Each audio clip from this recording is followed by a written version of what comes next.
మనం ఈ రోజున ఇజ్రాయెల్ గురించి మాట్లాడుకుందాం. మొన్న మేడ్చల్లో ఒక ఆయన గృహప్రవేశం చేసుకుంటే ఇజ్రాయెల్ ఒక గ్రూప్ అందరూ వెళ్ళి ₹1,00,000 ఇవ్వాలని చెప్పేసి వాళ్ళని డిమాండ్ చేశారు.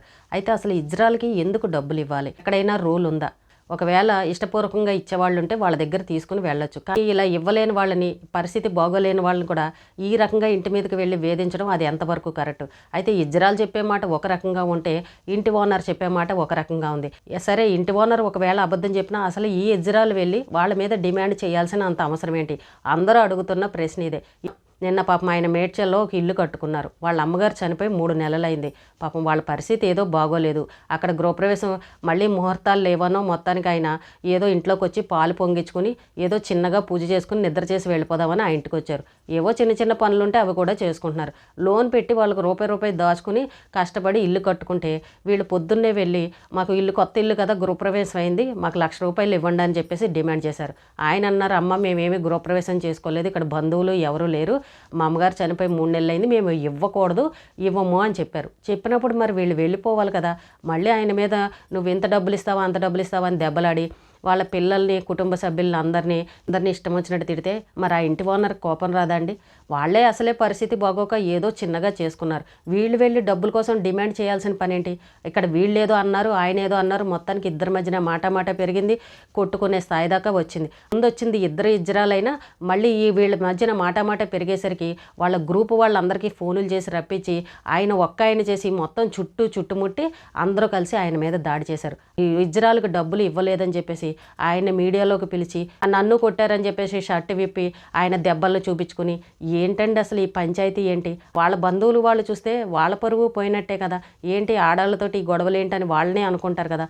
అసలు కొంచెమైనా బుద్ధి లేకుండా ఈ ఇజ్రాయెల్ చేసే దాడులైతే మరీ దారుణంగా ఉన్నాయి. గతంలో కూడా చూసాం, దసరా టైంలో ఒక హాస్పిటల్కి వెళ్ళి డాక్టర్ లేరు వెళ్ళిపోమని నర్స్ చెప్తే ఆ అమ్మాయి మాట వినకుండా ఆ అమ్మాయిని కూడా ఇష్టం వచ్చినట్టు తిట్టి ముగ్గురు ఇజ్రాయెల్ కలిసి ఆ అమ్మాయిని బయటికి లాక్కొచ్చి మరీ కొట్టారు. అది కూడా పోలీస్ కంప్లైంట్ అయింది, కేసు అయ్యింది. చూడండి మరి వీళ్ళ దాడులు ఏ రకంగా చేస్తున్నారు. పైకి మాత్రం ఇజ్రాయెల్ ఏమంటారని అంటే, వీళ్ళు మా గ్రూప్ కాదు, మా కమ్యూనిటీలో అలా చేయము, ఎవరో ఒకళ్ళు చేశారు, వీళ్ళు ఎక్కడో పక్క రాష్ట్రాల నుండి వచ్చి ఇలా చేస్తున్నారని వీళ్ళు చెప్తారు. ఇప్పుడు ఆ అమ్మాయికి కాలు ఇరిగింది, ఇదిగో కట్టుకున్నామని చెప్పేసి ఇంట్లో పడుకుని ఉంది. అసలు వాళ్ళ ఇంటి మీదకి వెళ్ళి దాడి ఎందుకు చెయ్యాలి? సొంత ఇల్లు కట్టుకున్నవాడికి వెనకాల బోల్డ్ బాధలు ఉంటాయి, అవన్నీ వీళ్ళు వచ్చి తీరుస్తారా? లేదు, మీ బాధలన్నీ పక్కన పెట్టండి, మాకు ఖచ్చితంగా ఇవ్వాల్సిందనంటే వీళ్ళు ఏమైనా గవర్నమెంట్ వాళ్ళ? మనం ఏమైనా రోడ్డు ట్యాక్సులు, ఇంటి ట్యాక్సులు కట్టినట్టు వీళ్ళకి కూడా ఇల్లు కట్టుకుంటే కనుక వీళ్ళకి కూడా ఏమన్నా ట్యాక్సులు కట్టాలా? ఖచ్చితంగా వీళ్ళకి కూడా డబ్బులు ఇవ్వాలా?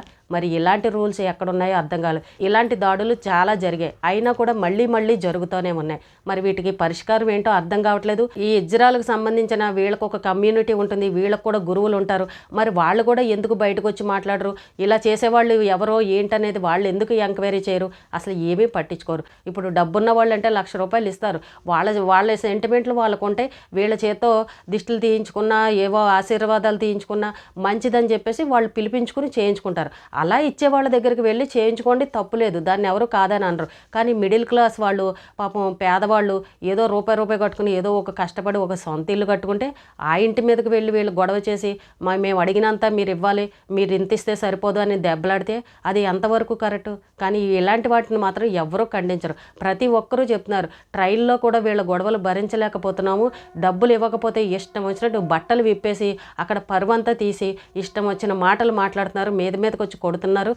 ఒక్కరిని ఏదైనా మాట అన్నామనంటే వీళ్ళ గ్రూపులకి ఫోనులు చేసి మొత్తం అందరినీ రప్పించి అందరూ కలిసి మీద పడిపోతున్నారని చాలామంది ప్రయాణికులు కూడా చెప్తున్నారు. వీళ్ళు ఇంతకు ముందు కాలంలో ఇజ్రాయెల్ అని అంటే అక్కడక్కడ కనబడేవారు. మనం ఎప్పుడైనా వాళ్ళు అడుక్కోవడానికి వస్తే 10 ఎంతో తోచింది ఇచ్చేవాళ్ళు, సైలెంట్గా తీసుకునేవాళ్ళు. అది కూడా పండగ సమయాల్లో మాత్రమే కనిపించేవారు.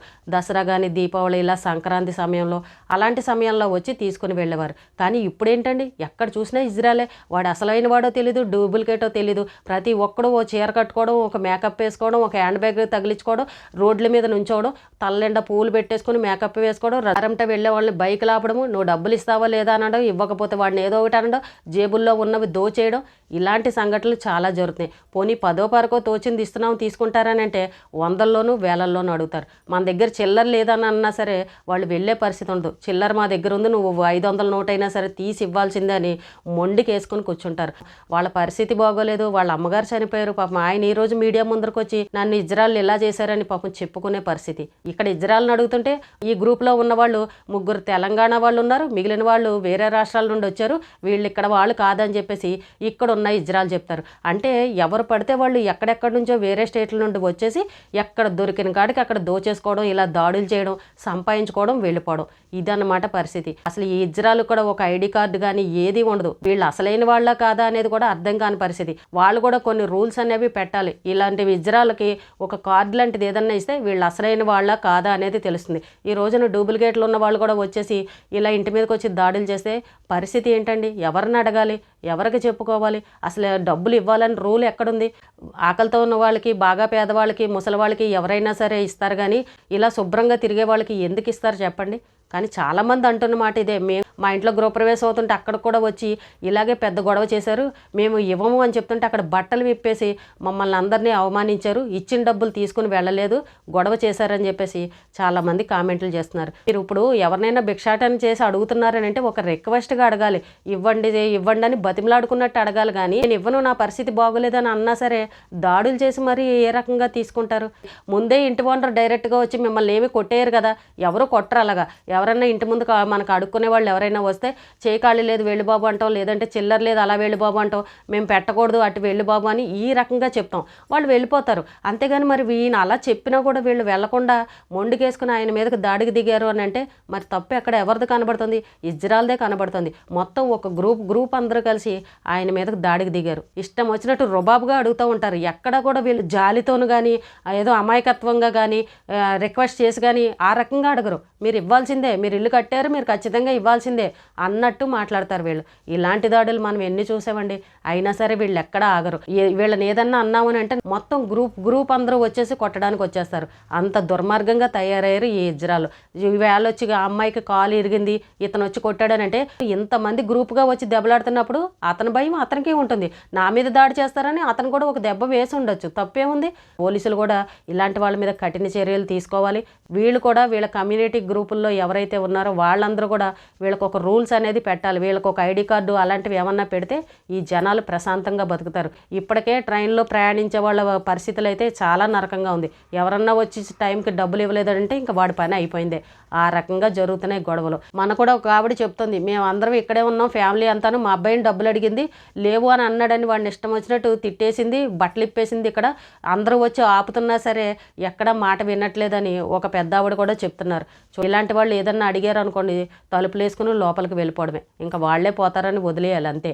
ఇలాంటి వాళ్ళు కనుక ఎవరైనా వచ్చి అడిగారు అనుకోండి, అస్సలు ₹1 ఇవ్వకండి, ఏం చేసుకుంటారో చేసుకోండి అని చెప్పండి. ఎందుకంటే అందులో అసలైన వాళ్ళు ఎవరో తెలీదు, డూప్లికేట్ వాళ్ళు ఎవరో తెలీదు.